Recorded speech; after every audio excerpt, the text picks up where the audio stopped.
Welcome to the Terrible Podcast with your hosts from SteelersDepot.com, where you can find all your latest and greatest Steelers news. It's Dave Bryan and Alex Kozora, always lit, talking Steelers. And now, here's Dave and Alex.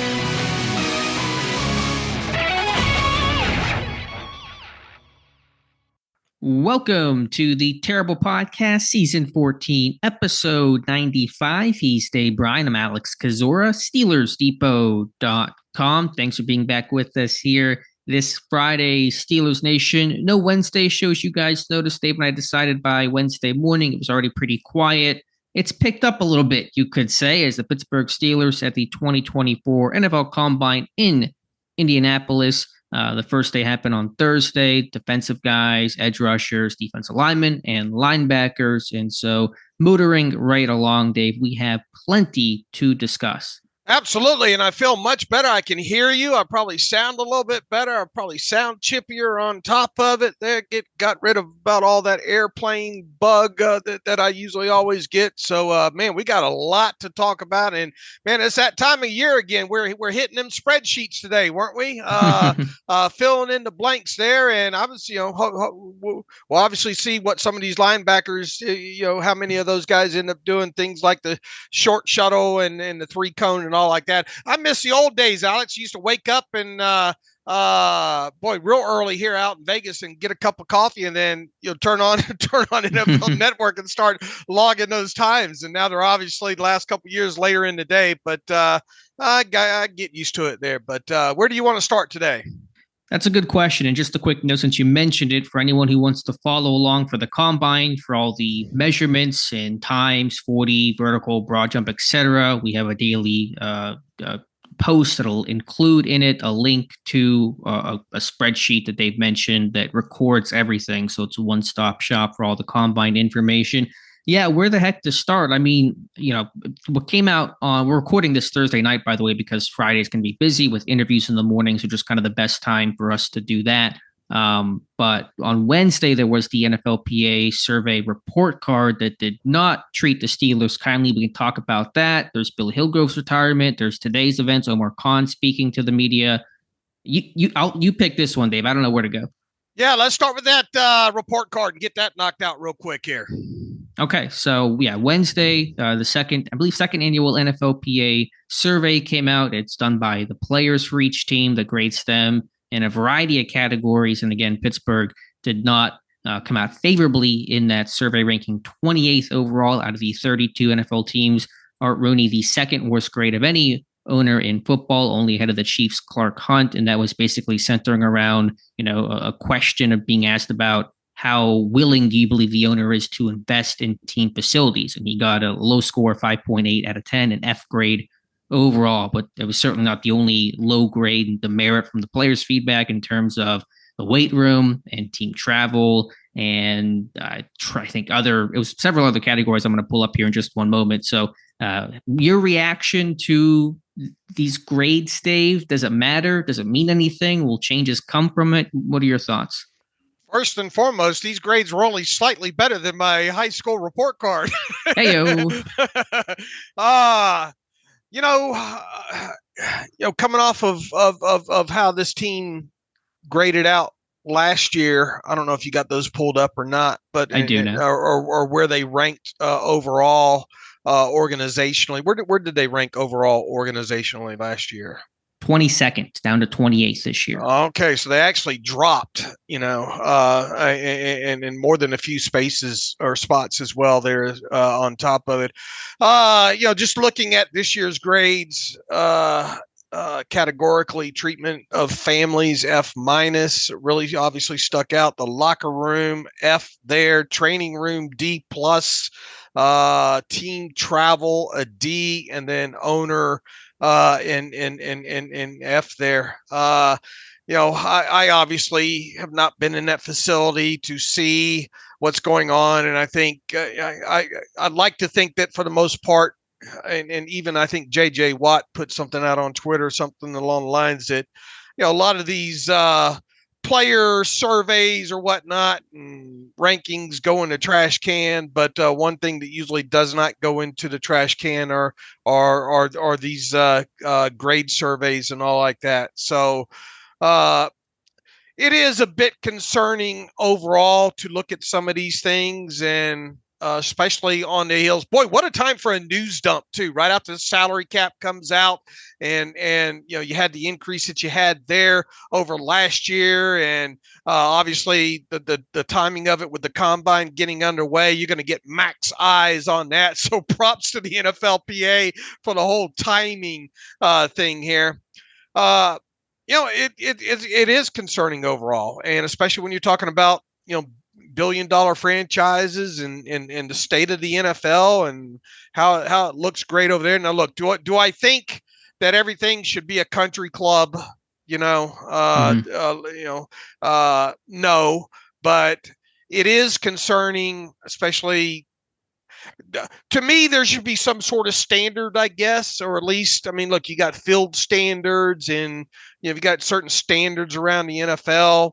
You would like to hope that some checks would be put in place where you have to have at a minimum this, and maybe there is that. Maybe they're just grading these things off of what they have, what they hear their buddies on other teams have, and all like that. But you would like to obviously see these grades be higher. Now, what is a solution to this? I don't know as far as location, where the facility is, and all the building codes and what they can do and add.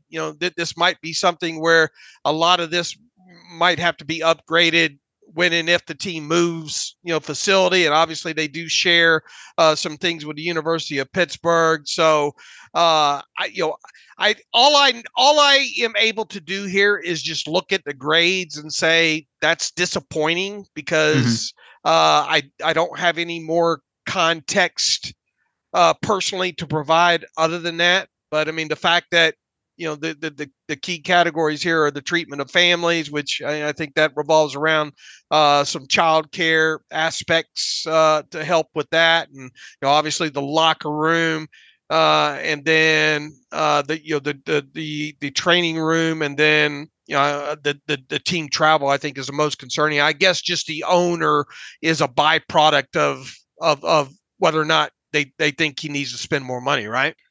Yeah, to be clear, my understanding is the owner grade was really based solely off one question of how willing do you believe your owner is to invest in your facilities? An important question, but the F doesn't necessarily represent that the players hate Art Rooney II, or that he's a bad guy, or anything about a personal feeling and relationship towards the owner. So that is important to be made known. But obviously, the facilities that they work in and train in every single day is also important, and Pittsburgh is receiving really poor marks for that. I mean, you live there in town. I mean, you've probably driven by there a lot, or have driven by there a lot more than I have. Do you have any more kind of in depth or knowledge, just probably being around more local reports? Not much. I think one pushback I saw from some of the reporters who are in that building is that there's a space issue, because it's kind of in an awkward spot with, I think, so railroad track. I know there's always a train that goes by. I always hear that during mini camp when they're doing interviews or post practice type stuff. And I think there's maybe some river or some body of water there that may hamper expansion a little bit. But I think some of the commentary and criticism and feedback didn't necessarily say they needed more space. Some of it was, but some of it was some of the equipment's outdated, or some things they could probably install that wouldn't be incredible space concerns. For example, Pittsburgh, one of the few teams without a sauna, and there's probably a benefit to that in just terms of you're taking care of yourself and physical wellness aspect of it. And I'm sure Pittsburgh, if they really needed to, they could find a way to do that. And the childcare, which is more of an in stadium thing, I believe, than it is a team practice facility concern. So, am I going to lose sleep over this? No. Are we all going to forget this report card in a month when the draft and free agency rolls around? Yes. We're not going to talk about it again. I get that. But I think there's a desire to be competitive in all aspects, on the field and off the field. And I think if players are having these concerns as an owner, you have to take those seriously and understand the feedback. And it's been at least 2 years where you've kind of gotten similar feedback that seems to be getting worse, and listen to the concerns of your players and making sure that they're heard and taken care of. Doesn't mean, as you said, they have to roll out the red carpet and they're never going to compete with probably Dallas and these, crazy structures that are being built. Not saying you have to do that, but you want to make sure you're not putting yourself at a disadvantage in terms of either free agency attractiveness or just the day-to-day environment in which you work. All right. We don't need to spend a lot of time on this, obviously, but it is the most damning grade of all this, the F for the owner, and the way you characterized how that was graded, the players' thoughts on the willingness to address some of these things. Yeah, I would say so. To me, the ownership grade is really just an aggregate score of everything above the facilities, which is pretty poor across the board. That's really where I think that ownership grade is coming from. Head coach got an A.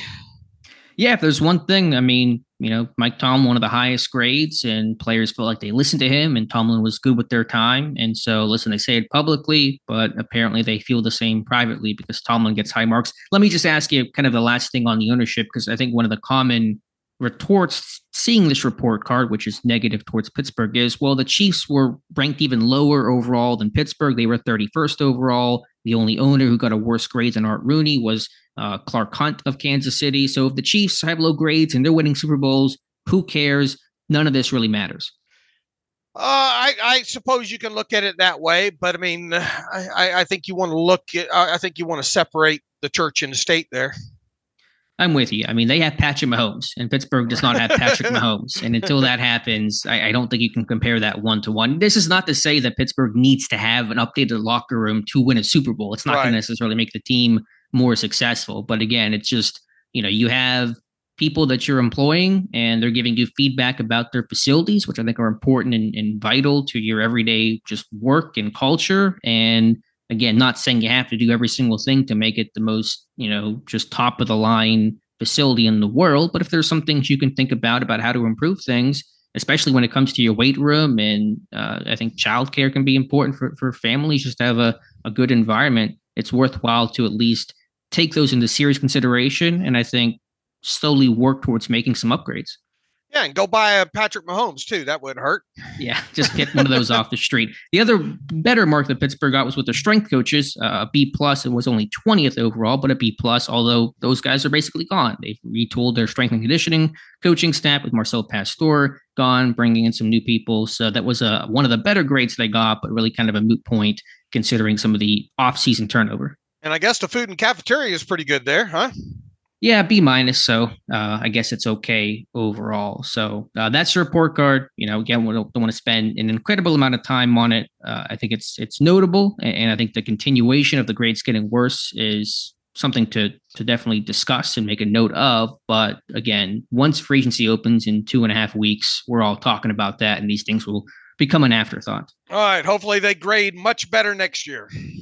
All right, Dave, before we get into the combine stuff, Omar Khan, one other quick note announcement that came out early Thursday morning. Longtime Pittsburgh Steelers play-by-play announcer Bill Hillgrove announcing his retirement from calling Steelers games. He will still do Pitt games for the foreseeable future, but Hillgrove stepping down from the mic after 30 years as the play-by-play man in Pittsburgh, calling a pair of Super Bowls and a ton of memorable moments. No word on who his potential replacement is or will be or in consideration of.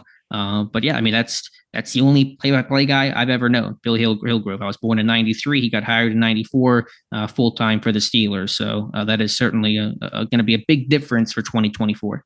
Quite a run, quite way too many to remember memorable calls that he's had along the way. And definitely going to be remembered for sure. It will be interesting who they tab to fill his shoes. Any idea? I mean, is Bob Pompiana going to be up for that, or is there any rumbling so far? Anybody you'd like to see? How about you, Dave? You get in the booth? Oh, no. That would be more a considerable downgrade on the report card. No, I don't have anybody in mind. I hadn't really thought about it much, but I just wanted to, wish Bill Hillgrove well. And I met him one time. We was a college event, and our school got invited, and I got the chance to talk with Bill Hillgrove, and really gracious guy, good to talk to. So I have that memory, but wish him well. Absolutely. All right, Dave, let's dive into the big news of the day. We'll talk about the combine interviews and on-field stuff here shortly, but Omar Khan, he had his original press conference scheduled for this past Tuesday. That got postponed until today, and so he made his media rounds. Our Joe Clark, Jonathan Heitritt, Ross McCorkle in attendance. Of course, the big question we knew he'd be asked about is your thoughts on the quarterback situation in the future, and he, as Mike Tomlin and Art Rooney, did express full confidence in Kenny Pickett. I'll pull up the quote here to read the entire thing off to you guys, but it was pretty much in lockstep with what Tomlin and Rooney had to say. He said, quote, "I have full faith in Kenny. He's shown us some good things. Obviously, there were some issues with the offense, and I'm excited about the impact that Arthur Smith's going to have on him. Arthur's very optimistic about Kenny. I know they've communicated." Did go on to say that there's going to be strong competition, which again is basically following what Tomlin and Rooney have said. But publicly, the team continues to stand by Kenny Pickett. Well, first and foremost, I don't think we expected him to come out and say, you know what, we're done with Kenny. Valid. Within all that. And you only have one quarterback under contract on this roster right now. So you better act like you're at least comfortable with that guy until you add to that room there. So not surprising there, but he went out of his way, I think, in really all three interviews, because he was also on Sirius XM radio this afternoon as well too, and made it clear that they're probably going to, they're a team that likes to carry three quarterbacks into the season. I think even if you roll back a couple of the last time that Khan talked about anything, or even Art Rooney II, probably going to be four quarterbacks on the roster here before too much longer, especially by the time camp gets open. And we're going to have to wait a little more, probably right around 2 weeks, because the start of the new league year starts in just under 2 weeks. And, by, 21 more days, we should have, you would think, at least one more quarterback in a room, and possibly even two or three more, right? And until that happens, or until anything monumental happens with some of these other quarterbacks, several that have been, I don't want to say rumored, speculated as to, maybe landing in Pittsburgh. Mason Rudolph, obviously, having a chance to be back as well there. It's sort of to be determined, what to think of the quarterback position as a whole. Now, he was given the opportunity in the media, in the local media scrum, I guess, if you will, at the hotel today, to kind of, give his thoughts on the Justin Fields rumor, speculation, whatever you want to call that. And he didn't come right out and say, no, we're not having anything to do with that. But why would he paint himself into there's several ways, I guess, depending on what side, which way you want this to go, that you can interpret his answer when asked about Justin. Why don't you read the exact answer when he was asked about Justin Fields? And then let's play off of that. Sure. It was, quote, "I'm not going to go into details about the conversations that we've had, but like I mentioned earlier, I can tell you that I have an obligation to look at every avenue that's out there to try to make us a better football team," end quote. All right. So, basically he's going to leave all doors open to, you never know what could happen, I guess. So, all that said, I still would find myself pretty surprised if they got into the Justin Fields thing here in the next couple of weeks. But the fact that he has not come out and unequivocally shut that down, and he was asked in so many words, had there been conversations, right? And he said, "I'm not getting into that." Or, well, the question was almost a joke. It was just, "You guys going to trade for Justin Fields?" And Khan took it a bit more seriously than I figured that he would. But I mean, my two thoughts are, it's very similar to what Art Rooney said a month or so ago in a 1v1 interview, and then he kind of had to dial that back because he was leaving the door open and people kind of went crazy. And Rooney said, it's unlikely to happen. I was just, it's early and we'll kind of leave things open. And the Steelers never publicly affirm or deny any sort of conversation about a particular player that's not on their roster. So This is, to me, just basically, punting the question, because they always punt these types of questions. Does it close the door? No, it doesn't. And like Rooney, in our conversation that we had, it is worth pointing that out. But again, based off of when Khan says he wants strong competition, Fields would be so strong it wouldn't be a competition. Right. He's your starter. So again, that all falls in line where if they want strong competition, going out there and making a big splash move for Justin Fields does not comport with that, because there is no competition at that point. Look, anybody that you bring in that's earning that potentially could earn where you left off at with, say a Mitch Trubisky, right? $7-8 million per year along those lines.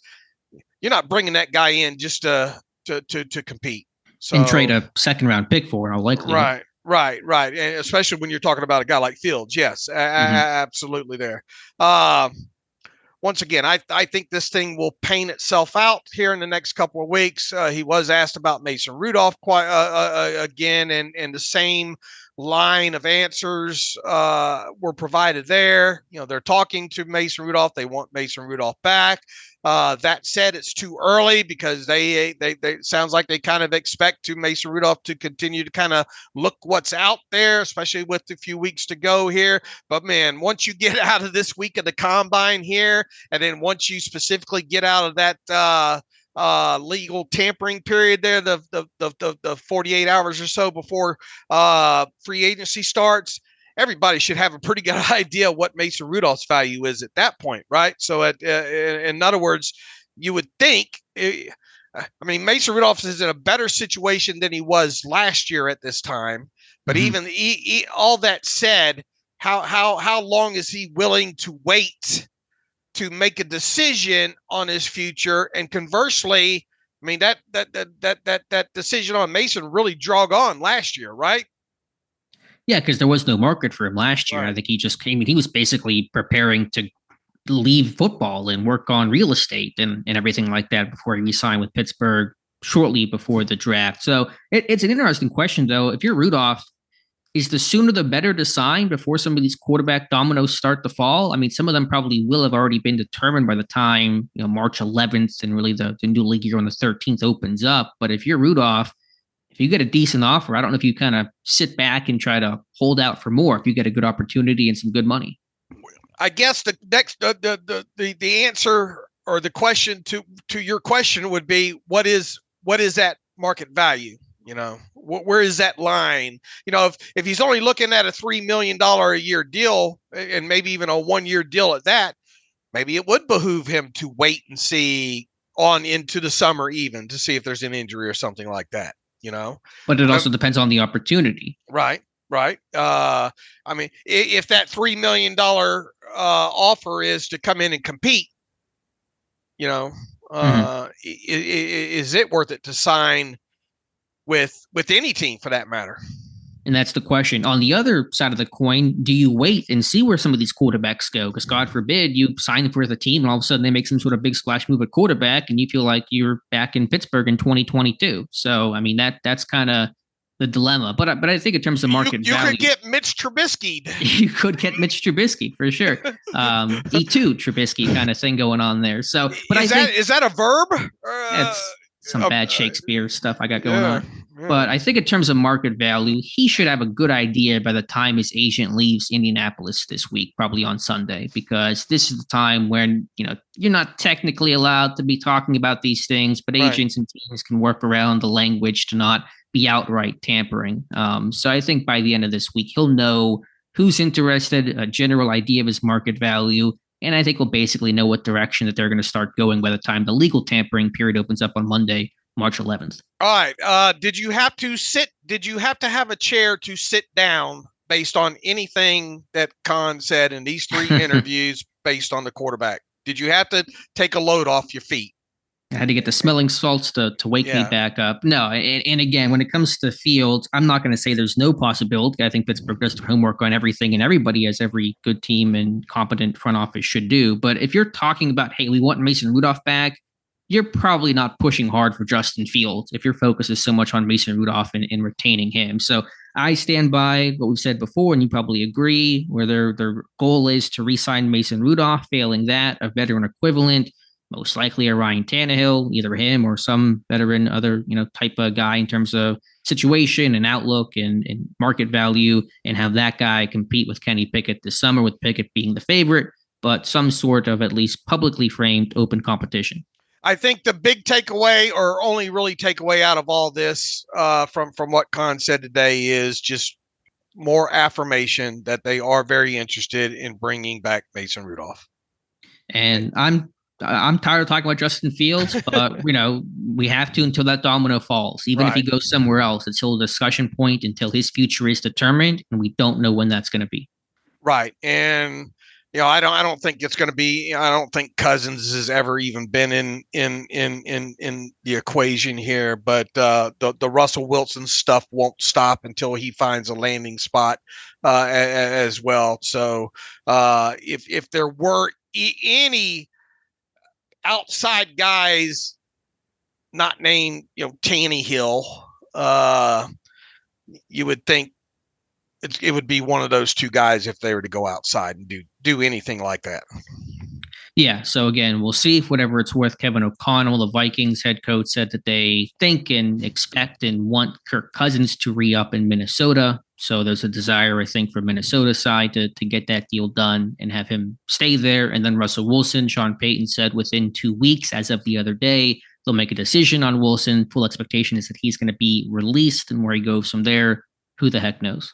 I think it is interesting to see the Atlanta analysts and fans and whatnot trying to connect the dots to what Raheem had to say about the quarterback position and how that may or may not apply to Fields. And of course, Fields is from that area. To me, that feels like the most likely scenario when it comes to Fields' landing destination is Atlanta. That seems to be the prevailing wisdom right now, is that Fields will end up in Atlanta. But again, until that deal is done, we'll just have to wait and see. All right. Anything else about a quarterback other than us waiting for 3 more to fill the room? Nope. That's pretty much as expected for Omar Khan. The 2 things to me that stuck out the most, at least off the top of my head, well, maybe 3, but 2 that came to mind immediately. Tackle about Broderick Jones and him moving to left tackle eventually. Now, when is eventually? Khan didn't say, but Khan did say that Broderick Jones, as everybody knows, was drafted to be a left tackle, and he will go back to left tackle. When that is, Pittsburgh does not know. Yeah, I think both of us would like that to be right now, but yes. As we sort of have painted slightly in not ink or not kind of permanent paint, but man, especially when you start looking at some of these early combine meetings and position groups and just the needs of this team, and look at the depth of the tackle class. And I'm starting to get a feeling that tackle might be addressed in this draft, but it might not be in the first 2 rounds. And if that's the case, and if this team does not go out and spend money on I guess it would be a right tackle, then where does that leave you? And the only thing that you can think of is, at least to open the season, from where we sit now, and there's a long way to go. And no, don't paint any of this as us saying this is the way it's going to be. But it sure isn't hard to envision Dan Moore opening up at left tackle and Broderick Jones opening up right tackle until some other domino falls. Plausible is certainly the word I would use about that scenario. And I can tell you this, at least, that center to them is a higher priority than tackle is. Does that mean they can't go get a tackle? No, they certainly could. They probably will to some respect, at least a veteran that can probably play left tackle and right tackle because, Moore's pretty much stuck at left tackle and they want Jones to start, obviously. But center is going to be, in all likelihood, addressed before tackle is. What about who's the Bengals tackle? Is going to be a free agent? Jonah Williams. Yeah, to me, it feels like that could be the I don't want to say dark horse, but the kind of the interesting peg or chip or something in this that could sway all this. I hadn't done a lot. My research for free agency will happen as soon as the combine wraps up. I'm just kind of I'm in draft mode right now, but we talked about him, I think, once before. I mean, he's going to be pretty expensive, and I'm guessing he wants to go back to left tackle because he was a left tackle and he got kicked over when they signed Orlando Brown Jr. He didn't want to play right tackle. They almost traded him because he didn't want to play right tackle. He just kind of had to deal with it and played there. So I'm assuming he wants to play as left tackle and then get paid as a left tackle in free agency because those guys still get paid more than right tackles. Sure, and there's still the whole supply demand thing, and it's not as usual. I mean, anybody worth keeping is probably going to get franchise tagged, and for those that don't, the market will be pretty heavy for teams that don't have tackles at that point. Then you got to decide, is that the guy that you want to spend maybe slightly, pay the tax on, like Alex Kozora likes to say. That I just threw that out there as maybe the one chip maybe that could sway all this. I think, for at least from where I sit at looking at the potential free agents and position as a whole and all that. And it's a good year to need a tackle in the draft, though. Right, which is why I think you look at that avenue because there is that surplus that typically doesn't exist. And usually, the stat was that Pittsburgh, until Khan last year with Broderick Jones, had never drafted a tackle in the first round under Kevin Colbert. The last time they'd taken a tackle in the first round with Jermaine Stevens in '92, which did not go well, obviously. And there's many reasons for why I'm sure that occurred. Some of it just kind of random chance, but typically when you're Pittsburgh and you're drafting in the 20s or high teens, 17, 18.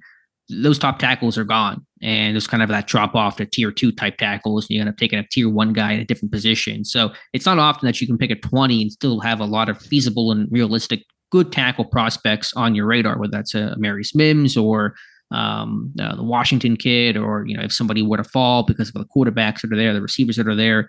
So this is the year to get a tackle. But again, I think center is going to be higher on their list of priorities than offensive tackle.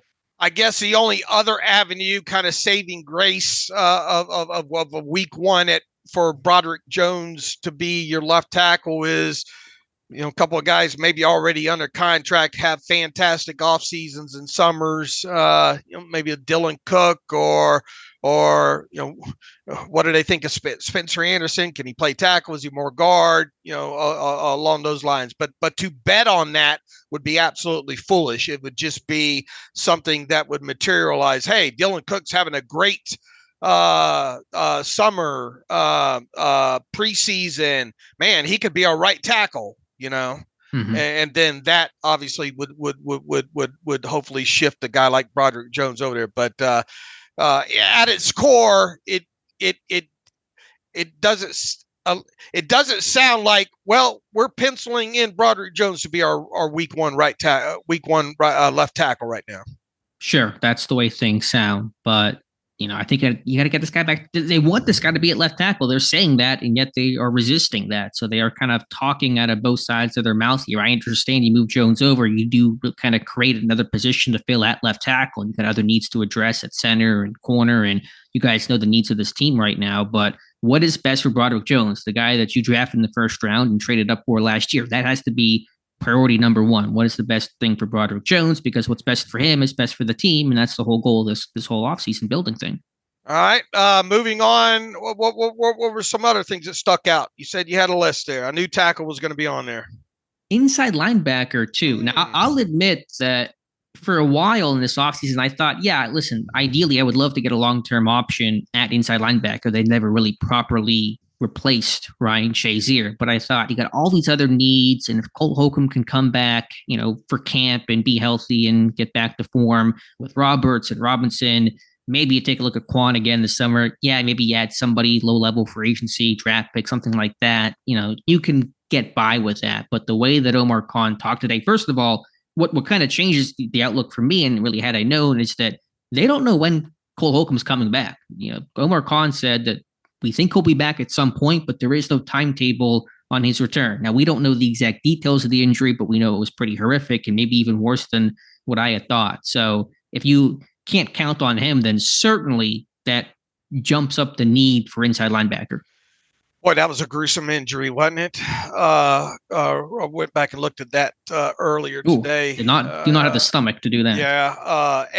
That was pretty significant. B, I had thoughts to run through my head. Remember what happened to who was it? Sean Spence that had what was it? What they call that condition? Drop foot. Not saying that it's just all these things came rushing to the forefront about guys that have had serious knee injuries and all like that.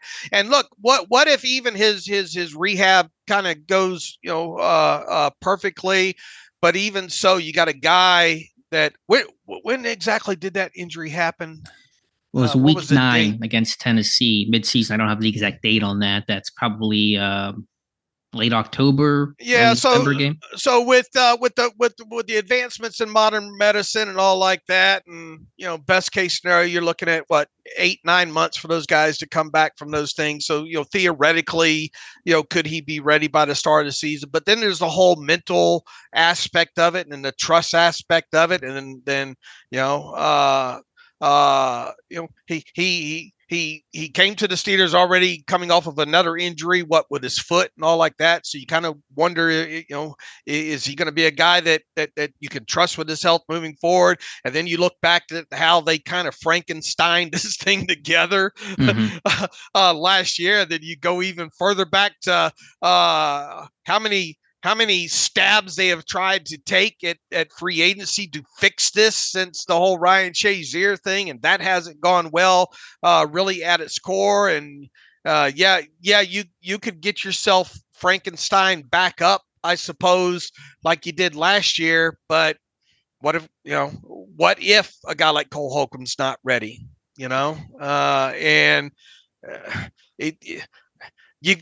I have thought, my feelings on this for a while, and really, I think you have felt this at its core. It's time to draft another one, man. Sure. I've always said that if they're going to go back into that well again, now, to be fair, Khan did a great job retooling that room through free agency this past year with Holcomb and Roberts and Alexander. Those were all free agent signings. But I think for the long-term option, this revolving door will have to stop at some point with a draft pick. No guarantee of it. Didn't work out with Devin Bush, but Pittsburgh builds with the draft. That's what they do. They've not done that enough and effectively enough at inside linebacker. One other consideration as I kind of process it more is Pittsburgh really did enjoy that 3-man rotation at inside linebacker last year of Holcomb, Alexander, and Roberts. And even if Holcomb was to come back healthy and be back to basically his old self, if he just really had him and Roberts and whatever they think of Mark Robinson, Pittsburgh really, I think, enjoyed having that rotation when they were all healthy. And then certainly once there were injuries, for Roberts to be available and around was a big thing to fall back upon. Well, the best case scenario is you fill that room with a young draft pick, preferably within the first 4 rounds, I think. Yeah, I think, again, you want a high investment in it. Sure, I agree. And just learning more and more about this off the ball class, it's not a bad class. It doesn't, it feels like there's a lot of guys that could fit in that maybe that 3rd to 4th round slot, or even 2nd if they chose to go that route there. And then you look even further at some of the interest and formal interviews that we're building that tracker on the site. And the guys are doing a great job in Indy and getting finding out who's formal and who's informal and those kind of things there. It is feeling like they are going to take a shot at that, doesn't it?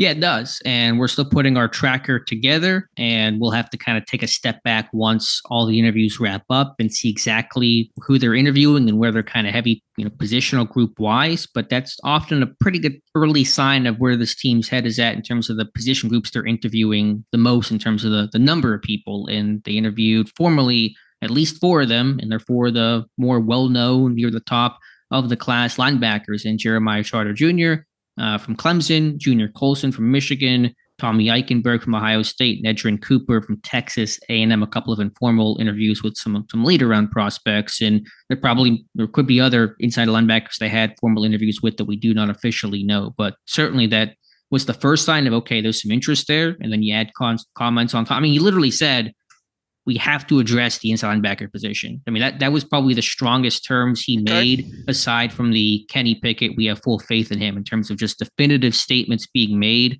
Those were the top 2. Now, could they address it in free agency as well? They potentially could, and they have been for many years, but they're going to add something, it sounds like. It does sound that way, and I think that's the proper read that you have coming out of this today, on top of what all has gone on at the combine so far. So I think we should probably be mocking an off-the-ball linebacker to them within their first 4 picks. Yeah, and taking a look at that free agent list as well, because they may go that avenue. I don't know what the strength of the free agency class looks like. Again, just have not spent the time on it because I've been in draft mode, but very notable there. And again, with Holcomb, for them to not really even know when he's going to come back. I mean, he may not be back week 1. He could be a reserve pup guy and miss half of the 2024 season. That seems to be a possibility right now. All right. What else caught you?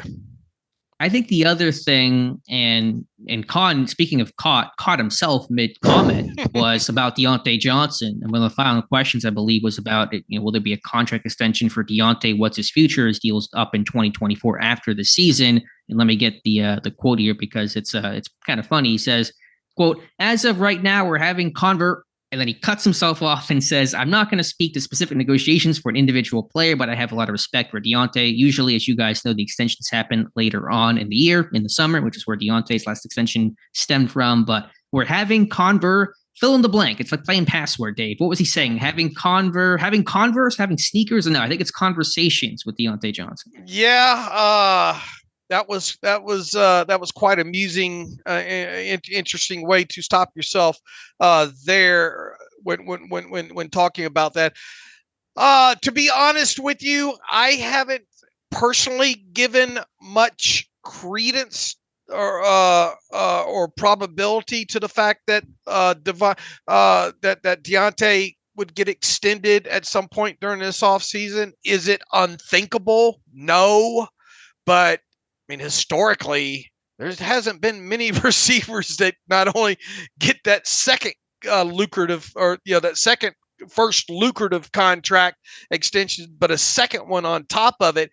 And what even would his market value be? It feels like it should not go up, but in the same breath, it doesn't feel like it should go personally down all that much. And I can't envision him wanting to take an average yearly value cut of significance. What is he? He's at pull him up. His APY is 18.355, and most listening to this podcast are saying that's too high as it is. I mean, he's the second highest paid. Technically, right now, he is the second highest paid player on this team right now. Behind TJ Watt, and just slightly ahead of Minkah Fitzpatrick there. So I couldn't envision him saying, yeah, I'll take another contract, and you know what? Let's lower my APY down to like 16 or 15 million. As the cap just went up by $30 million. Right. Generally, I'm going to go out on a limb. Generally, say that generally does not happen there. So, I get more than anything. I guess that kind of caught me by surprise there. So I think it's something to watch. I don't think, a lot of people are saying trade him, get him out of town, blah, blah, blah. I don't think that's happening. And look, regardless, whatever you feel about Deontay Johnson, and we have not really hit this aspect of it anyway. If you are listening to this and you think the Steelers should trade Deontay Johnson, you better hope it happens in a hurry here, because he has got a $3 million roster bonus due on March 16th. And if he is on this roster past March 16th, he's going to stay on this roster, because they're not going to pay him $3 million and then just get rid of him. Sure. That's not going to happen there. So I still feel like I'll be surprised if they do an extension with him. I just think it's something that you explore maybe with him, but man, I'll be surprised if they do something with him. But that said, I don't think it's especially the way Khan kind of caught himself there. I think you have to read into that something. Sure. I mean, they're having conversations now, which speaks to some level of interest to potentially do a deal. Now, will it get done? We'll see. And we haven't talked about it much, because if it does happen, it won't be until June at the earliest. I think Khan is getting these deals done in quicker fashion than what Kevin Colbert did, which was always kind of a last second type of deal. But I mean, Johnson's last deal, I think, was, mid camp. Right. He had to hold in, and they got it done, I don't know, a week or two in, and he finished camp out. So if anything happens, it'll be, June at the earliest. So it's a summer thing for us to discuss when there's nothing else to discuss. But the fact that he's, at least if there's a conversation, speaks to, okay, there's some mutual interest. Do you worry about him at all doing any kind of a hold in or anything? Well, I think he could do it. Am I worried about if he does it? Not really. I think the hold-ins don't really have a negative impact. It's not like even the old holdouts where you're away from your team when you're not kind of in that environment. And obviously with the penalties and fines now that are mandatory, people rarely hold out at all. And Deontay, I don't expect to do that. If he doesn't have a deal, I think he'll probably not show up for some of the OTA stuff and the spring stuff. So I think it's a possibility, but am I worried about him doing that and how it's going to impact him and the team? Not really. He's coming off of 51 reception season. Obviously, missed games due to injury. He is up there in age now, and once again, I think the dynamics of, man, do you really expect him to take a new deal and take a lower? I suppose if he was guaranteed, the next 2 years of pay, that might change his tune a little bit. But I think that would be a bit surprising to see the Steelers do anything like that, especially on a second contract with him at his age now here. I don't want to keep blabbering on about this, because right now, to be honest with you, all I think is it needs to be watched. But all that said, I still would find myself being surprised if they get an extension done with him later in the offseason. Okay, fair enough. I think his best course of action really for him, even at this point, would be play out my final year of my contract. Man, if I have a 100 reception season at my age, I still can get one more nice bite of the apple, or at worst, I could get the Steelers to franchise tag me.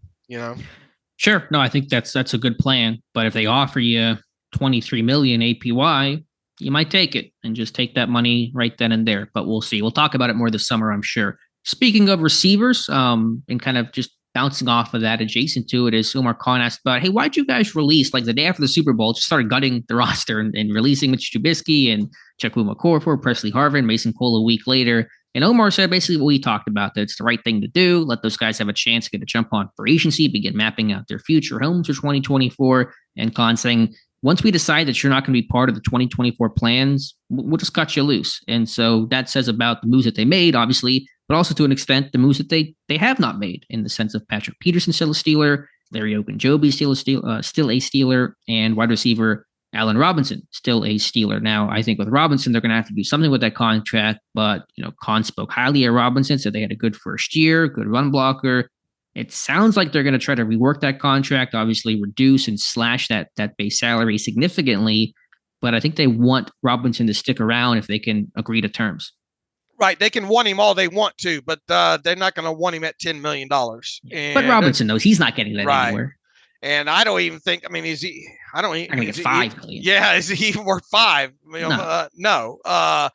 And I think he kind of knows his market value. I would not be surprised with the next couple of weeks that something filters through the NFLPA with some sort of contract adjustment with him. Now, do you think it's going to be to the true minimum? I think it's going to be like $2 million, something like that. It's probably my guess. They're not going to go all the way down, I don't think. It shouldn't be anything more than $2.5 million, or at most $3 million at the most. I mean, that's a $7 million. He is to me, he's worth no more than $3 million on the high side. Would they do any incentives? I know they're typically against that, but even if it was not likely to be earned, would they do that to try to wet his beak? I mean, I suppose they could, but once again, it would be out of character because especially non-quarterbacks, they don't have any history of doing that. Okay, fair enough. But I think the fact that he's still here, and then Khan's more glowing comment says there's a desire to at least try to retain him on an obviously reworked 2024 salary and contract. I mean, even if you did the incentives, it'd have to be something that he'd have to think, are you kidding me? I'm not going to hit those, 60 receptions, Pro Bowl or play time. I mean, I don't think you want to lock him into playtime because injuries happen. You might have to play him, that kind of thing there. So I think it's just cutting down to $3 million or less, or let him loose. Okay, fair enough. But you think the fact that he's still here is a sign they're at least going to be an attempt to keep him around on this roster? I don't know. I mean, why wait the extra couple of weeks to do something with Mason Cole like they did? Yeah, that's true. All this will work its way out of the wash in 2 weeks. I'll promise you that. Fair enough. You're right about that. What else, Omar Khan? What were your kind of big takeaways that we have not discussed? They need to be more careful with Cam Hayward. Yeah. Khan acknowledging he's 35 years old. We have to manage his reps and be a bit smarter about how to use him, which does that imply we need to have some talent that can competently relieve Cam Hayward and have a rotation? So, listen, Pittsburgh has said for 5 years they have to reduce Cam Hayward's snap count, and they basically never have done so in any given year. So, I mean, we'll see. But if that's the goal and it's a reasonable one, then the logical extension of that thought is we have to add talent.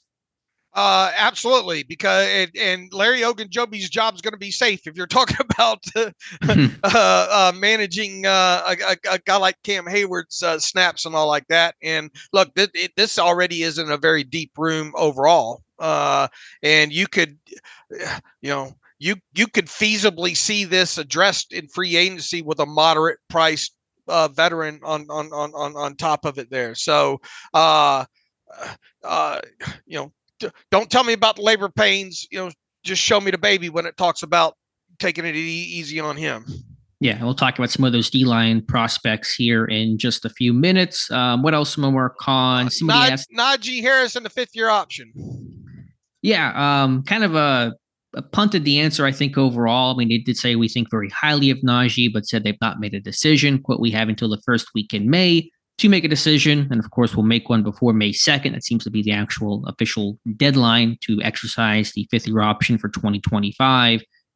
I think they're going to pick it up. I think that's kind of the way they talked about things, but we'll see by May 2nd. Why wouldn't he come out today?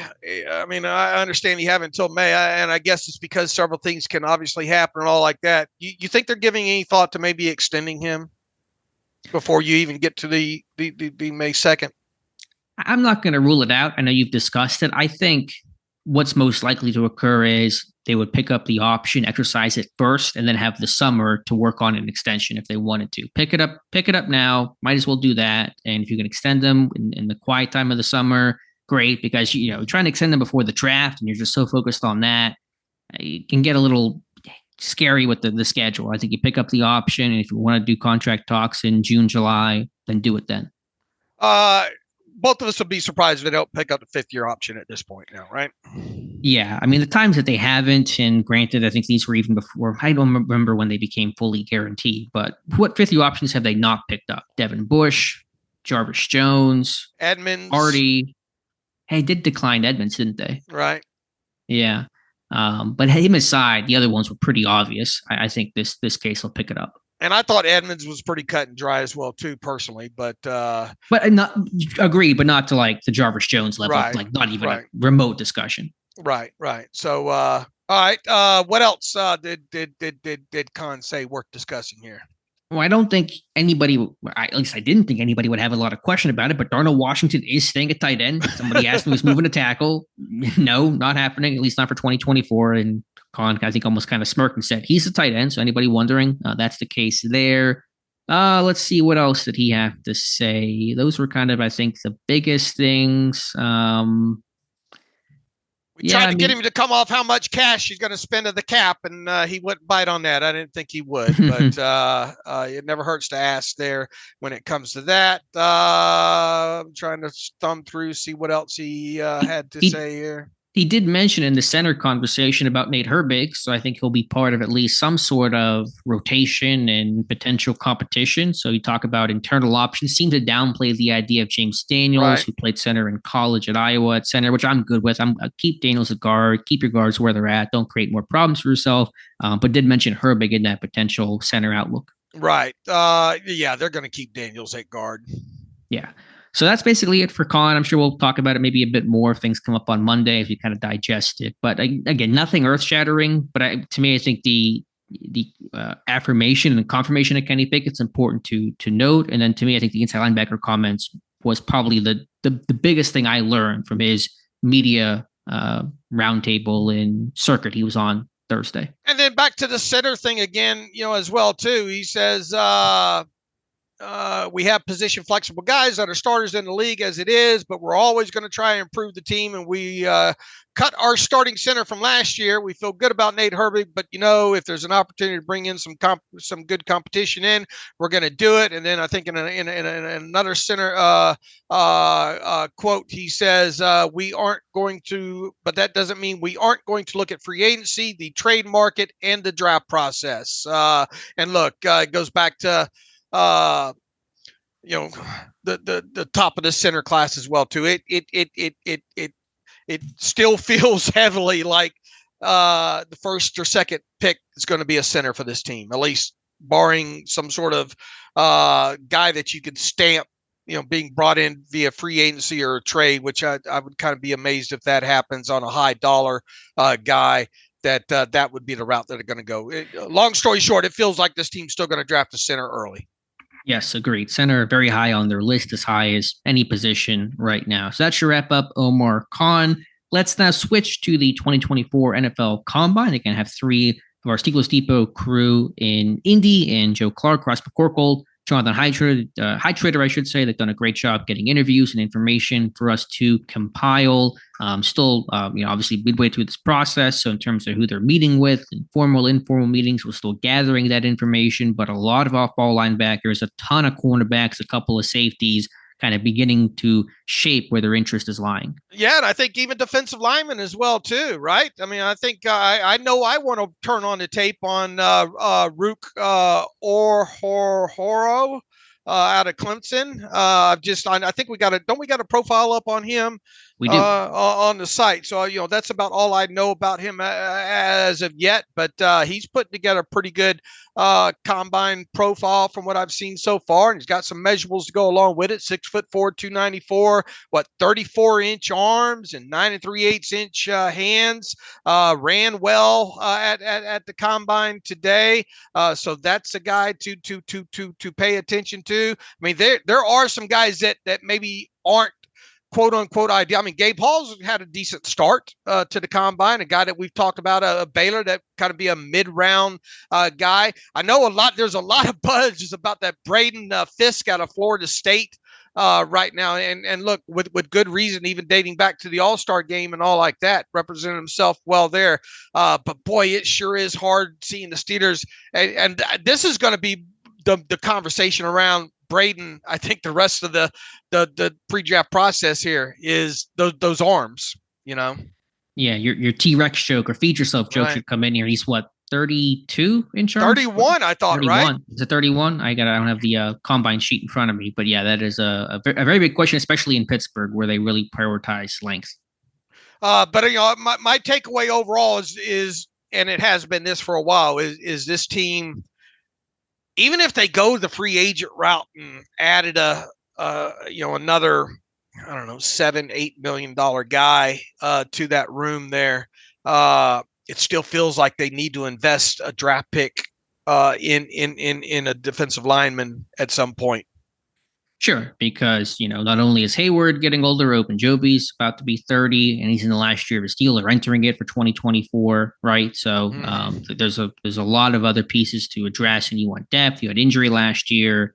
Again, you have a desire to reduce Cam Hayward's snap count. All good reasons to really fortify the D-line. As far as cornerbacks go, it feels like they're going to draft a cornerback, and they should. Early, yeah, they've formal meetings here with Cooper DeJean from Iowa, Terry and Arnold from Alabama, Kamari Lassiter from Georgia, Mike Sanderstill, I think you pronounce it, Michigan, Nate Wiggins from Clemson, and Kool-Aid McKinstry from Alabama. Those are the ones that we know. Obviously, could be others, but those are a lot of day one, day two type corners. Yeah, there's going to be. It's not a bad year to need a corner and even a versatile one at that. You talk about the Michigan kid in Sanderstill, very versatile. In fact, he talked about how he models his game around a Mike Hilton because of his versatility and all. And right out of the chute, I think Nate Wiggins was one of the first profiles that you did, and he expects to run fast at the combine. So I don't know if he's a kind of guy that could slip to you to 20 overall. Probably not, and probably the same goes for Terrion Arnold out of Alabama. That would be quite a gift if that happened. And who's another one there that's probably going to go? The Toledo kid. Quinyon Mitchell, probably not going to fall. But how many corners are going to go in the first, 20 picks, 4, 5, and even if that happens, it feels if they got into the second round there, that position is deep enough in this class, and there's been enough interest from this team as far as some formal guys go. As a whole, I think that's a position within the first 3 picks that this team has that they could address a position. I think so, absolutely. I think you're going to see them double dip and make improvements and additions in free agency and the draft, because they have needs at outside corner and slot corner. Now they're probably going to re-sign somebody. I think Sullivan comes back and maybe one of Levi Wallace and James Pierre, but we're not talking high caliber, big deal starting visions for any of those guys. I think corners are really good. The good thing about the draft this year, Dave, is the Steelers' needs and the draft strengths really align. It's good at center, it's good at corner, it's good at tackle, although we'll see how much Pittsburgh views tackle as a need. So that is a benefit. And yeah, some of these corners won't be there, but someone's going to fall. You got all these quarterbacks. You're going to get 5 quarterbacks that are probably going to be off the board by the time Pittsburgh picks. And you got these tackles. That's going to push down some of those corners to 20. So I think someone will be there. Yeah, I agree. How many formals did they have? Are you showing right now from today with the corners? With the corners that we know of, 6 official formals that we know. Now, Quinyon Mitchell was not one of them, but they did talk to him at the Senior Bowl. He talked to him at the Senior Bowl. You probably don't have to sit down with him again at the Combine. And the Rutgers kid, haven't they paid a lot of attention to him? Max Melton, so far during this process as well, too. And he's a versatile guy, much like Sanders still out of Michigan.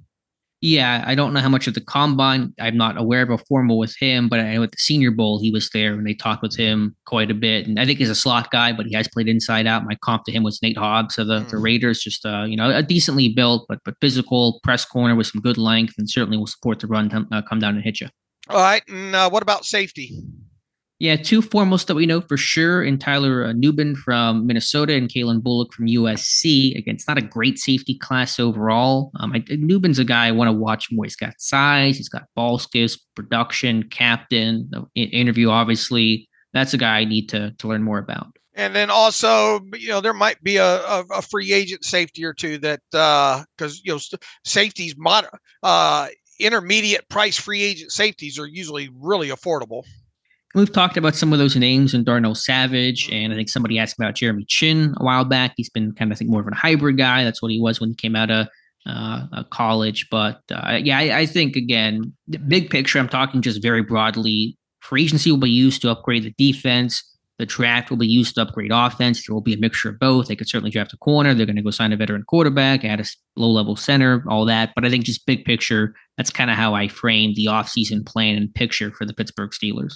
All right.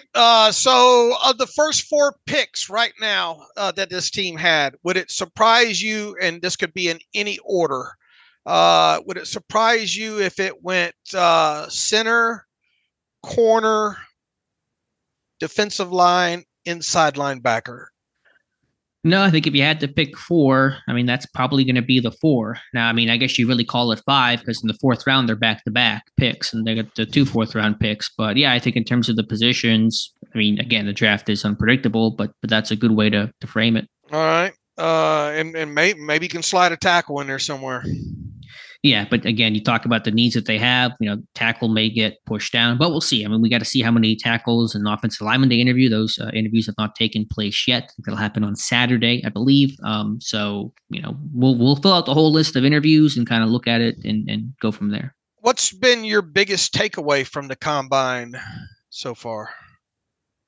I think there are a couple more D-line names than I thought would potentially fit. I think it's hard to find that perfect fit, but the names that we mentioned, and I have an article for this in the morning. How about Chris Jenkins from Michigan? He's got size, he's got length, he's got the pedigree, the bloodlines that Pittsburgh loves. I watched him doing an interview with one of the NFL Network reporters, and he's got a great personality and probably going to just crush the interview process. A Michigan man, pedigree.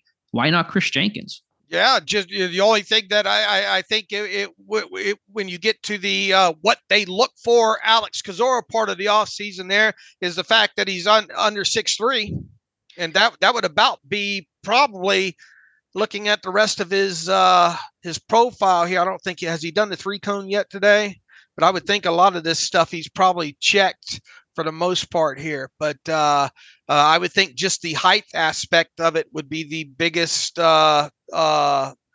box unchecked when it comes to the Steelers there. Sure. I mean, 6'026", so he's right under that. How tall was Liao? I think Liao was taller, but I just don't have top of my head. 6'3.5"? Was he 6'4"? What did he come in at in terms of his official height? I'll have to look at the database. Because he wasn't, the biggest guy. And obviously there are exceptions. Loudermilk didn't have length. He was 32.5. He had that awkward body type. But I think other than that, you're seeing Jenkins. I mean, he came 6'026", 299, 34-inch arms. And I care about length a bit more than I care about his actual height. And he ran well and just kind of checking, if not every single one of those boxes, but pretty darn close. What was DeMarvin Leal? Do we have it? NFL.com has 6037, right? 6037. Okay, so about an inch taller. Which is more in line with what Pittsburgh wants. But I think that aside, if he's a really good player overall, and he is, then you kind of can look past those things. Look, we do it every offseason, man. Where's that 6'6", 302 guy? With the long arms, and those guys just don't come out anymore. You don't see them anymore for the most part. Yeah, that's why I really want to take a more look at Mason Smith from LSU. I know he's got the injury 2 years ago, and there's inconsistency in his play, but 6'5'1", 306, 35-inch arms. I thought tested decently overall. And then, of course, it was Gabe Hall from Baylor, who I think looks really good, but the pad level's got to be worked on. The pass rush moves have to be worked on. He's more of a developmental guy. But if you can sign a veteran free agent and then get Hall in, say, the 3rd, 4th round and kind of stash him for a year and kind of develop him, that's an avenue that you could take. I think the biggest eye opener so far is, man, there's some nice off the ball linebackers in this class, and Peyton Wilson, even though he's had that injury history and all like that guy can run, can he? Yeah, I mean, he was an All-American this year. I mean, the production is great, the tape is great. The only concern with him is the checkered medical history. Now, he's been healthy, I think, the last 2 years. It was everything before that. So it's not even like he's hurt right now or coming off a major injury. But, I mean, the combine will be huge for him. I don't know if he'll go back to medical rechecks because there is no present injury. But, what he ran was fantastic. But what the doctors have to say is even more important than what his 40 time is. Adrian Cooper's lived up to expectations so far out of Texas A&M. I wish that Jeremiah Trotter Jr. would have done some things here, but it looks like he's going to put all that stuff off until his pro day. Yeah, he did go through drills, but did not actually test, and I came in at 228, which at 6 foot, I think his official height too is not the biggest guy. But he's obviously got the bloodlines and good production overall. I want to watch more. I know we have a report on him, but Curtis Jacobs from Penn State, 6'0", 241, ran a very good 4.58, jumped 35 inches. I mean, that's kind of a good profile overall. All right. So we will be doing our homework more on the off-the-ball linebackers moving forward here. And then in terms of the other workouts, the edge guys, obviously we've talked about less. I still like, and I know Dr. Mel talked about him from the Shrine Bowl, but Mo Kamara from Colorado State, good workout overall. Not the biggest guy, but ran well. A little tight, I thought, some of the drills, some of the workouts on the field, but you're talking later day 3 guy. Pittsburgh really enjoyed their depth last year. And if Marcus Golden does walk, I think Pittsburgh wants it to be as deep as possible. Add outside linebacker. Obviously, Nick Herbig will be the number 3, but you want to be, 4 deep. They, of course, added Jeremiah Moon, but just like inside linebacker, they valued their edge depth. Dr. Mel's had a pretty decent eye at the Shrine Bowl the last couple of years, huh? Yeah, she's our small school or later round whisperer. I mean, she called Isaiah Pacheco 2 years ago and Jake Bobo last year. So if she's talking about somebody, it's worth listening. Yeah, and I didn't even really hit his tape until she needed a couple of clips coming out of the Senior Bowl week there, and I ended up watching. I went down the rabbit hole. I couldn't stop watching the game and watching him specifically. He's very undersized, 6'1" and 3/8 and 248 pounds. But you just if you didn't know his size or whatnot, just turned on the tape, man. He can get after the opposing quarterback. Now he is going to be, he's a guy that I don't think that you take in the first 4 picks, obviously. Mm-hmm. But I mean, if you get later into the draft there, he feels like a guy could probably give you a little something on special teams on top of it, and be that 4th or 5th outside linebacker there. But he might be a guy to watch moving forward through the process here. And if Nick Herbig wasn't too small for them, then Kamara's size is going to be A-okay. But super productive guy. Yeah, it is draft season when you're just sitting there on a Friday night watching like Colorado State play somebody and just kind of engrossed in the tape. San Diego State. Yeah, just watching the replay of that game. Just even what Daniel Jeremiah was talking about. Man, that's that Mountain West. Well, that's the Mountain West, and it out here in Vegas. The good thing is late at night on some of those Saturdays. That's all you get sometimes. Now, I didn't specifically know about Kamara and all, but so you can find some decent football to watch. And long story short, Jeremiah was talking about, just up watching some of that Mountain West football, and I think that's how he got to learning about Kamara there. What do you make about Darius Robinson? The guy, we talked about him right out of the chute earlier this year, and then obviously through the Senior Bowl and all like that. And I think he talked about how, his position versatility, and man, you see some of the stuff at the Senior Bowl and you think, man, is this a guy? Is this an edge? The way he moves, but then you see some of the things he doesn't run all that fast. Not that that's the end all do all, but that kind of caught me because of kind of his explosiveness and his athleticism that I've seen since I've learned more about him. I was a little bit shocked that he ran what he ran, but he is a big boy, though, at 6'1" and what did he measure in 285. He is a guy though too. I kind of wonder, could you put another 15 pounds on him, and how could he hold up more interior? He's going to need a lot of studying, I think, moving through the rest of this process. Teams are going to have to be specific, I think, with what he can do best. Sure, there's a tweener feel. I mean, I think he can put on the pounds. He was playing D tackle his first 3 years at 305 pounds, I think. They dropped him down. It's a little Liao-like, I guess, in that sense. A little bit of a tweener, kind of been moved around from position to position. I think his tape is good. I think he's heavy-handed. I think he's got a good punch. I think he's strong at the point of attack. But you do kind of wonder exactly, okay, what are you? Where do you fit? How do you best, can integrate yourself into our scheme? And for Pittsburgh, I do think that's a little challenging. All right. Any other takeaways? I think who hits the field tomorrow? The DBs tomorrow? I can't remember. I Is it no? Because Saturday's the quarterbacks. I'll have to check. Yeah, and the DBs I think are usually later in the week. So I don't think it's the DBs tomorrow. No, wait, no. Who interviewed today? It was the DBs. Was it DB? Let's look it up. You're right. Tomorrow are DBs and tight ends. We got okay. All right. All right. Then it goes Saturday, quarterbacks, wide receivers, running backs, and the O-linemen. Finish it out. DBs used to be the last group. I guess they changed that in recent years. Remember, they would always do those drills last. It's kind of the wrap up there, interceptions and high pointing the ball and all that. But yeah, DBs are tomorrow along with the tight ends. All right, we're not going to have to waste a lot of time on tight ends this year, are we? We should talk about Jonnu Smith, I guess, while we're at it. I forgot about that. Jonnu Smith was released by the Falcons, and of course, with his Arthur Smith connection, spending time with him in Tennessee and then Atlanta. Is that a possibility, Dave? Although tight end, as you said, it seems to be pretty heavy in Pittsburgh. And I mean, I understand the connection is an easy line to draw to Arthur Smith with Jonnu Smith dating back to Tennessee, and then obviously the year in Atlanta there. But based on the way this roster's constructed and all, and Khan obviously came out and obviously said that Darnell's a tight end. We knew that. You would think that this team's going to lock up Pat Freiermuth later in the offseason. I can't see they'll figure out something to do with Connor Hayward. Then I guess, and then what are they going to do at fullback? Is Connor Hayward going to be part of that fullback?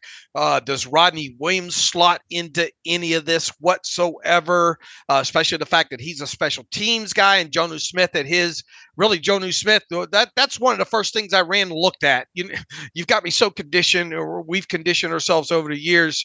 What can he offer on special teams, especially a tight end? And there's not much there with Jonnu Smith. I'm not going to rule out the plausibility, because I think it'd be stupid to do, especially with a connection to Arthur Smith and the way this team's probably going to use multiple tight ends and all like that. I will say this: if something does happen with Jonnu Smith and the Steelers, I can't imagine that being more.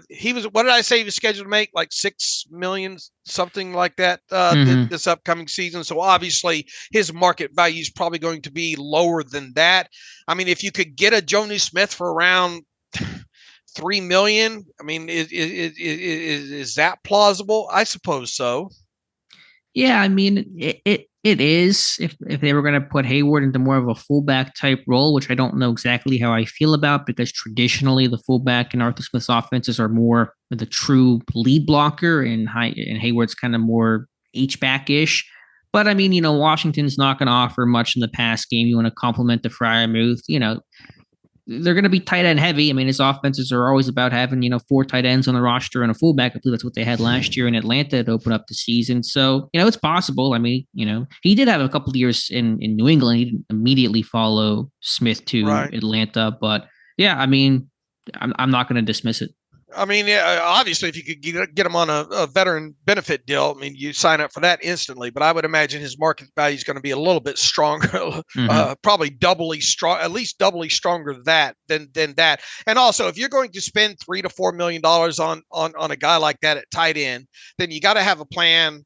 At least in my opinion, you got to get him anywhere from 350 to 500 snaps on the offensive side of football. Now, could they do that with the way we think that this offense is going to go with the heavy personnel, more tight end? Yeah, I think you could definitely do that. But yeah, to me, the link is there. I think it comes down to price and how you think you can fit them into your offense. Yeah, still working on the fit. I mean, I think you can do it. It's not the cleanest fit, but just knowing the collection of tight ends, it's certainly possible.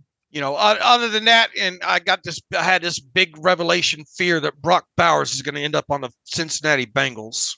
I guess that is a realistic scenario, right? Yeah, unfortunately. We'll see is he going to work out?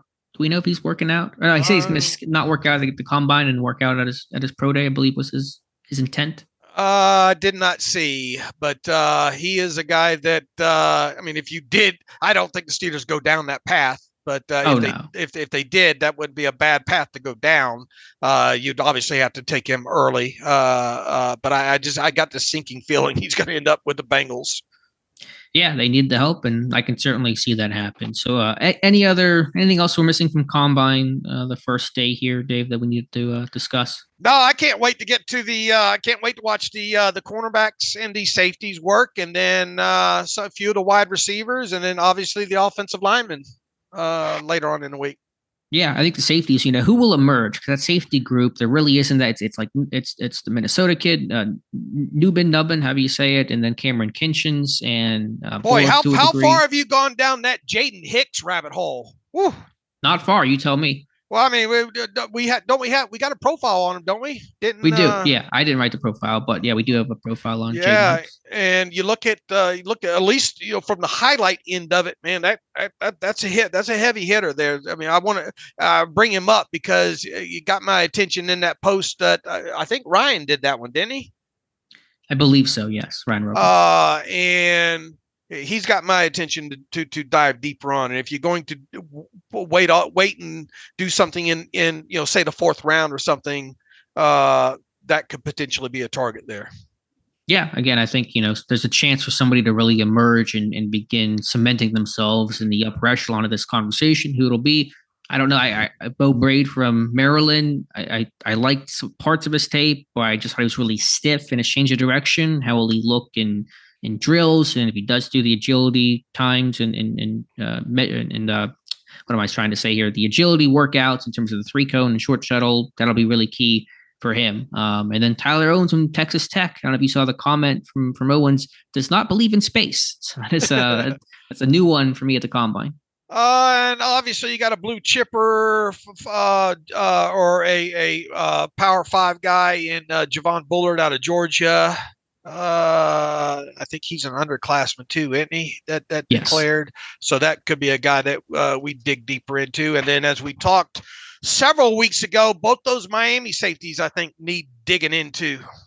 Yeah, Kinchins could be the first safety. James Williams, I want to see how he runs. There's a question, could he move to linebacker? He was moved there for the Senior Bowl.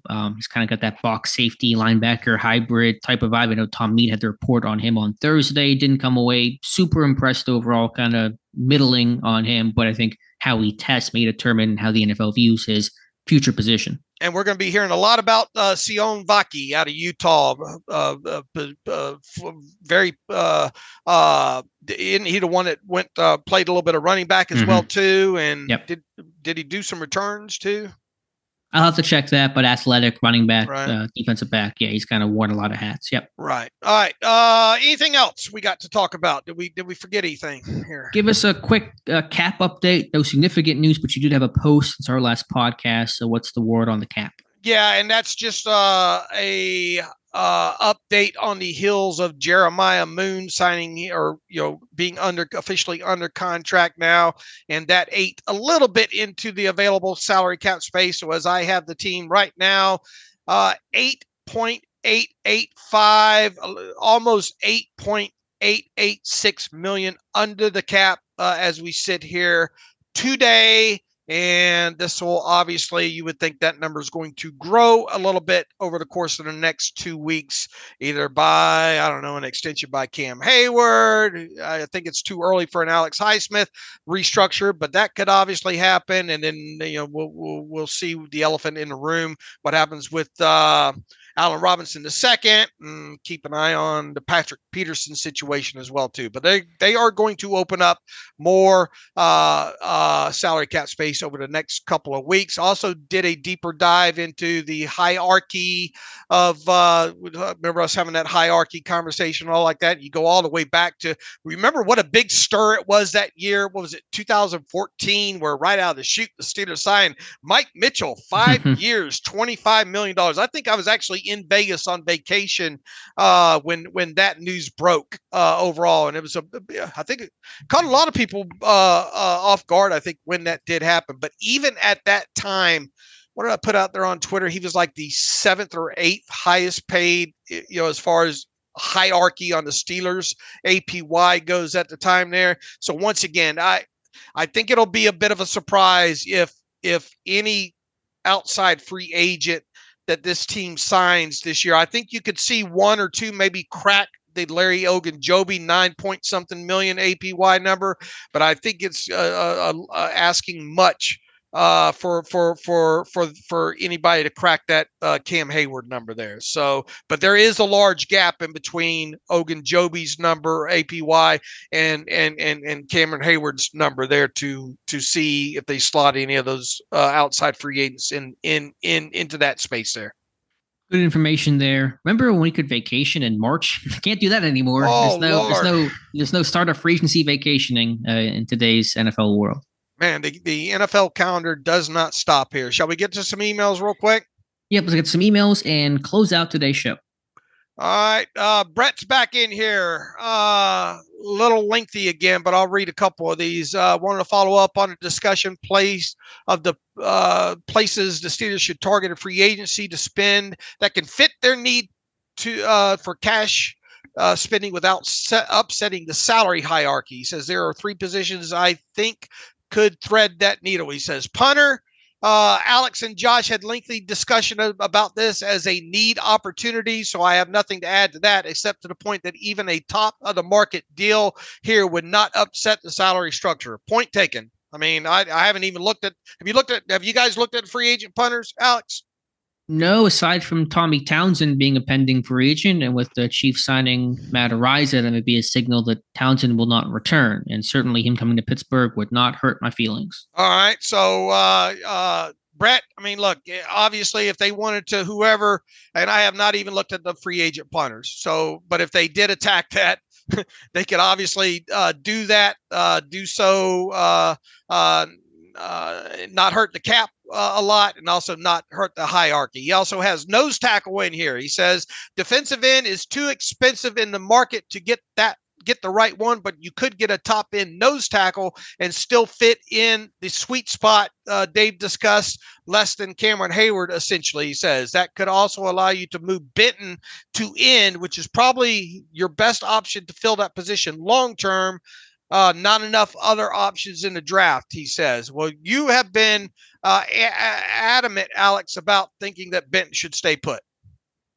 Yeah, I mean, I'm not 100% opposed to him playing in. I know he did some last year when Hayward went down. I just would, keep the guy where he played well last year. He needs to play more in sub package. That's my big thing. Whether you want to call him end or nose tackle, he needs to play in sub packages. And he's kind of getting blocked a bit by Hayward and Ogunjobi and their pedigree and salaries and all that. But that's kind of my number one thing there with Keanu Benton, is making sure he's working into nickel and sub package more than he was overall last year.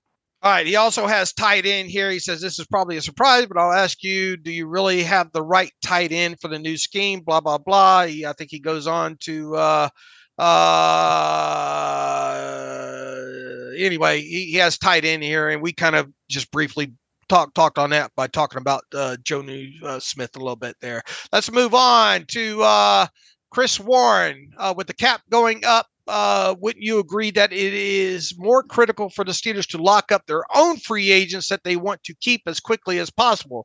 He says, I think that the thing to remember is that the cap isn't being increased for the Steelers only. All teams enjoy the increase, so the market value for each player will naturally reset. So if you value guys like Levi Wallace or Armon Watson, you should try to lock them up now before the value placed on them by other teams naturally increases. Am I thinking about this the right way? Chris, I get what you're saying there, and I would here's the thing. When I think it being important to lock up free agents, I'm thinking about guys that are worth locking up a nice APY amount there. When you bring up guys like Levi Wallace or Armon Watts, I'm not going to spend the money above what I feel their market value is just to lock them up. Because of other teams, and the cap naturally increases. And I think Omar Khan, and I trust he'll look at the situation the same way. To me, Levi Wallace is, is a minimal value player, if not just slightly higher than that. I'm not going to get myself into, a bidding war with Levi Wallace, especially when he doesn't offer me anything on special teams. Armon Watts is an interesting conversation there. Do I think that Armon Watts is worth more than a minimal contract? Yes, but not by much. I would like to see them try to get him back, but I'm not going to knock myself out to get that done just the same. Sure. I mean, yeah, to the question, you're always looking at your own and who you have, and that's kind of where you start your, roster building offseason and free agency plan. But in terms of the value, again, the combine is partially for these guys to judge and gauge their value in terms of what they could expect out there if they do become do hit the open market. And a lot of these guys want to look and see what they could potentially get out there, as opposed to taking what the team's offering right off the bat. The legal tampering period offers that. The combine offers the opportunity to explore some of those things. So they're already kind of gauging and have an understanding of what their market value is and what potential opportunities are. And Pittsburgh does not have any major free agents this year. I mean, there are some guys that will be resigned that I do want to see resigned, Watts included, but it's not Killebrew. What about, and I'm not saying he must be, but one thing we have not talked about much is Montravius Adams as a pending free agent. Is there any interest to keep him? Veteran benefit contract. If he wants it, pick it up off the front door. Okay, fair enough. Yeah, I mean, I'm not jonesing for him to return. It's Benton's job, but I think it's a weak class of free agents, and Adams probably played as many snaps as almost any pending free agent did last year. Look, I think in the final hours of in that tampering period, up until the first couple of hours into free agency, I think you'll see this team re-sign a couple of these extremely low-level guys. Yeah, I agree. All right, let's see if we can fit another one in here. James writes in, keep up the great work. 2 questions. I think you should do a free agent mock. Have each of your writers pick a low and high end free agent that the Steelers might get. And he has several positions here. He says, what do you think about the Steelers are more likely to do with the $30 million hypothetically spending in free agency? Sign 3 $10 million AAV free agents, or sign 5 $6 million type of free agents there. I tend to think that the 3 of the around the 10 million types would be more up their alley than it would be the 5 at 6 million type. And I know that's a loosely based question you asked there, but I mean, if I'm playing off of just the choices that you gave me there, I could see them going the 3 $10 million average per year free agents more so than I could see the 5 at 6 million. Yeah, I think that's about right. I think you'll see similar offseason to last year, the year before, maybe a bit more, but I would say they're going to sign 2, 3 starting caliber type players and a couple guys a tier or 2 below that. Let me hit this one from Brian Tellini before we get out of here. I know you guys are probably more focused on the combine right now, but I wanted your take on a specific name in free agency. I think defensive line is a big need, and my guess is that it gets addressed in both free agency and the draft. But the 49ers, Javon Kinlaw, he has as a free agent circled. He has size the Steelers like and the pedigree, and while he should probably be considered a bust from being a top 15 pick, he's still only 26 years old. There aren't many guys with his size, and his best football could still be ahead of him if he finds the right fit. That is a very interesting name you throw out there because of the pedigree and because of kind of the need. I'm trying to remember, what did PFF have on a market value on him? I had it pulled up the other day. What's your thoughts real quick on Kinlaw? Yeah, that makes sense. Again, hadn't explored it too much, but checking those boxes, yeah, never really, panned out as a former first round pick. But yeah, I can see that for sure. PFF has a projected contract on him of 1 year, $5.55 million. That's doable. Yeah, it is. I think ideally you want to get 2-year deals with these guys if you can, especially kind of with some uncertain future about Ogunjobi being a free agent next year and Hayward. You kind of hope will play for 2025, but can't bank on that, I guess. So I think you want to try to do 2-year deals, but from an average yearly value standpoint, that's reasonable. I mean, when you look at this list PFF has put together based on value and rankings, they have Chris Jones at the top, Justin Matabuke. Both those guys aren't going to be Steelers. Christian Wilkins, he's not going to be a Steeler. Leonard Williams, probably not going to be a Steeler. DJ Reader, probably not going to be a Steeler. Grover Stewart at 30.3 years of ages. I guess if the price was right on that, but they've got him 3 years at $11 million average. It feels like you're not going to, the Steelers aren't going to sign a guy like Grover Stewart over the age of 30 to a 3-year, let's say $33 million contract. Sheldon Rankins, $10 million average, feels like that's out of price. Tierra Tart feels like that's overpriced.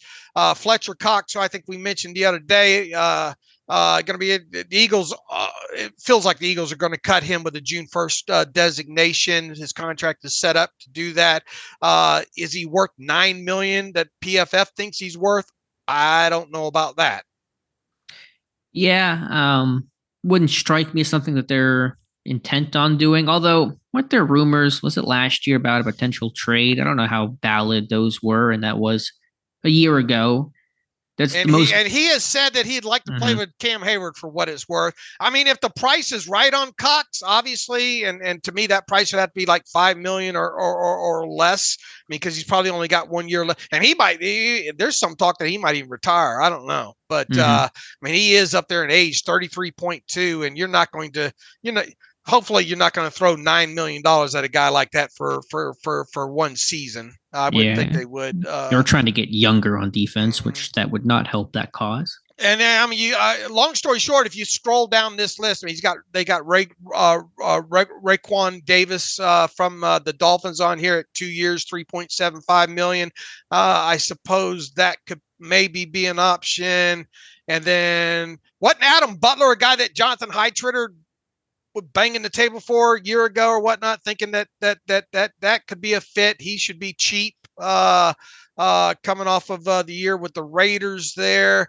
And then really, I think the listener was Javon Kinlaw. Of all the guys on this list, quite honestly, seems like the most plausible cheap option. Yeah, makes a lot of sense. I think that is certainly, if not Kinlaw, somebody in that realm, but Kinlaw seems to be the guy that fits the most. 3.5 sacks last year, 25 tackles. There's some injury issues, I think, in 21, 22, some kind of health and durability concerns there, but that'll reduce his price. All right. Might that guy enter the mock free agent, the Kozora mock free agent plan? In my, the plan he's talking about in my mock off season, which people have been asked about. Your mock off season. Tell the people about that. Yeah, Dave, that's a yearly thing I do, kind of my one big, massive fun. I put on my GM hat and I run the Steelers, and typically it goes pretty poor, but that's coming up in a couple of weeks before the start of the new league year for sure. All right. Got several more questions in here, but we're going to table them until, I guess, Monday here. We got busy rest of the weekend coming up with covering the combine here, and I suppose we'll be back on Monday. Do they do anything on Monday? The O-lineman bench, but that's really it. Okay. So it's a minor note to close out the week. All right. So we should be able to have a pretty good wrap-up show of the combine on Monday there, and we'll try to get to some more of these questions and obviously any other news that happens with the Pittsburgh Steelers between there. All right. This turned out to be a fairly long show overall, but until Monday, you can follow me on Twitter /X at Steelers Depot. Follow Alex at Alex_Kozora. Follow the show at Terrible Podcast. Email the show, theterriblepodcast@gmail.com. If you like what we do and want to donate, SteelersDepot.com, hit the donate button. Also, if you like an ad-free version of the site, SteelersDepot.com, hit the ad-free button. Follow the directions that way. Remember, we got the tracker up on the site. We got the multiple trackers. We got the combine results tracker. We've got the formal and informal visits at the combine tracker up on the site. So we invite everybody to stop by and keep checking on that throughout the weekend as well too. Going to keep all of us busy here this next several through the weekend hours and through the weekend here. So until Monday, as always, thanks for listening to the Terrible Podcast with Dave and Alex.